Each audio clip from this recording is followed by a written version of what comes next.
Good morning, everyone. I'm delighted to be here, especially since I just got off a plane. I invite you to take your hand to your heart. For those of you, it's on the left. And take a deep breath with me. And as you do that, I want you to think about this amazing organ. This amazing organ that powers you. Your heart, did you know actually that your heart started beating before your brain was even formed? Your heart powers your cognitive function, your self-regulation, your emotional stability, and your resilience. It was on the 11th of May 2010 that I realised just how important the heart is for performance. That was the day my daughter was born. But let me tell you about a time when my heart stopped. My heart stopped because I got a call at 3 a.m, the dreaded call. You see, my baby daughter, who was 5 days old, had just stopped breathing. Her oxygen levels had plummeted. And so she needed life-saving surgery to survive.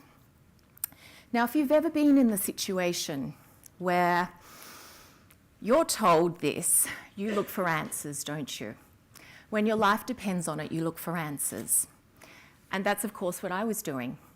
Every piece of evidence and everything that people tell you matters.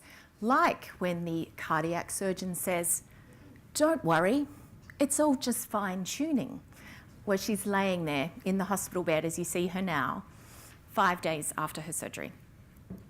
So what I now know from this fine-tuning comment, that it was really just the beginning of fine-tuning for Tessa. So this has meant a life for her in terms of having impacts around her cognitive function, her emotional stability, and the things that power you. It was in these moments that I started to realise the importance of your heart in performance and how it drives your performance and your well-being. So I started to think about this more broadly in my world as a human resources professional and how the importance and the interconnectedness of our systems. The heart really does drive performance, thinking and feeling, literally. So, unfortunately, many organisations, though, are stuck in their heads, driven exclusively by KPIs, cost, restructuring, you name it. Really, driven insanely by data analytics, although I do, Fiona, appreciate the importance of it, and things like that. Actually, perhaps some of you have worked in an organisation like this. I want to tell you about a couple of pieces of research that are particularly important for me. The first piece of research is that actually 1 in 5 of us will suffer a mental health issue. And, we're really unprepared for this. This is a mega trend going on in our world. The second piece of research that I want to tell you about is from a global human resources consultancy, Mercers, who have studied organisations and how you can thrive in those organisations. And what they've found is that for those organisations in today's complex world, and we've heard a lot from some of my great colleagues over there about the future today, it's getting harder, isn't it? Our lives are getting busier and more disrupted. So I think it's time to be our authentic selves again. And this is what the Mercer study actually tells us. These are the organisations that thrive in today's world. I want to also tell you about Pearson, the company that I work for, which is a leading organisation with 30,000 employees globally. Like most organisations, we measure engagement, and our engagement scores had plummeted because people told us that they felt more like a number and less like an asset. So what did we do to address this problem?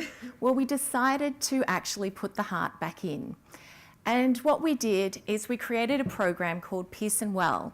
The program has 3 layers. The first one is prevention. It's what we do to build a sustainable workplace today.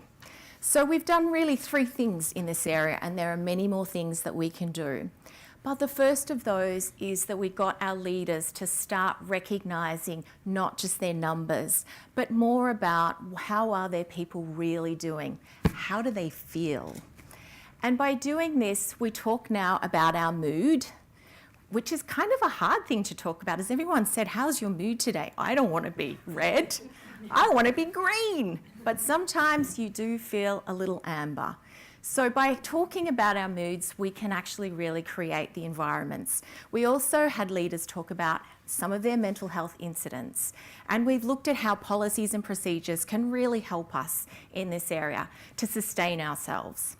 In Tessa's case, it's about how we maintain her to grow and to keep her oxygen levels at a healthy level. The second layer is intervention. How do we reach all of our people? We know in this world today that we are more hyper-connected than ever, and yet we are experiencing more cases of loneliness and isolation than ever before. So what we wanted to do was to reach all our people, no matter where they work, in, out, around, in a cafe, and to be able to share with them how we could reconnect them in the workplace. So what we've done is we've created a couple of things. We've actually implemented a walking challenge. You're all welcome to join Stepathlon. It's a 90-day challenge and we create teams. We've also introduced the Are You OK Day, and we've really started to look out for signs of intervention. So we make sure that people who perhaps are feeling a little in the amber, I'm sure most of you have done your talk, are feeling quite green right now, are basically able to implement strategies that you can get back to green, and that's what we're trying to do. In Tessa's case, it's the 4 heart surgeries that she has actually experienced, but it's also the intervention that we do to keep her well and her learning and to help her with all the things that she has challenges with today. Recovery. It's an unfortunate fact of life that if you're a leader in today's world, you are going to carry a fairly heavy weight on your shoulders. And even though the stats that we've talked about from Beyond Blue and looked at the 1 in 5 that will actually suffer a mental health issue, I suspect that it might be a little bit more in those boardrooms with us as leaders trying to manage in today's world. So unfortunately, sometimes we do fall over, and this is where recovery comes in. We know that in order to recover, we need to build some trust. And that's actually not that easy to do, to talk about some of these more personal matters. So we've created an environment where that's essential. We talk about trust. We put in planned places to keep people at work because we know that that matters, to keep them connected. And we also look at ways that we can provide the right access for those systems and professional support that we need sometimes. In Tessa's case, it's the ICU specialists and the amazing cardiac team that we have here in Melbourne. Thank you for being one of the best hospitals in the world. Now, this is quite a complex diagram, but it tells a great story. It tells the story that I've just told you, the story of sustainability, the story of intervention and reach, and the story of trust, all these essential ingredients for our program. And actually, let me share with you the stats because they're actually great. So we've increased our engagement by 18%. We've shown statistically that we can impact the mental health wellbeing by globally validated statistics, something that has not been done before, with some really promising results where we've interrupted the phase and we've helped people to come better and well to work. And we've kept our finance colleagues happy because we've performed year on year since we've implemented this program. But I'm most proud of the fact that we've brought it back to the heart and that we've brought a wholehearted approach back into our business. So you too, as business leaders and as colleagues, can bring the heart back in. Just remember and think about it. As CEOs and leaders, we want a lot from our people. We want breakthrough thinking, we want fresh ideas, and we want more with less. So if we come back and reconnect our heart with our heads, look at the amazing rhythms that we can create and the energy that we can unleash, because we believe we've unleashed about $1 billion. Actually, no, it's a bit of a joke. We've increased... We've released about $1 million in unspent money just trying to get people back to work. So for all of us, wellness and to be at our best performance, we all need fine-tuning, even if you don't have a heart condition like Tessa. Thank you.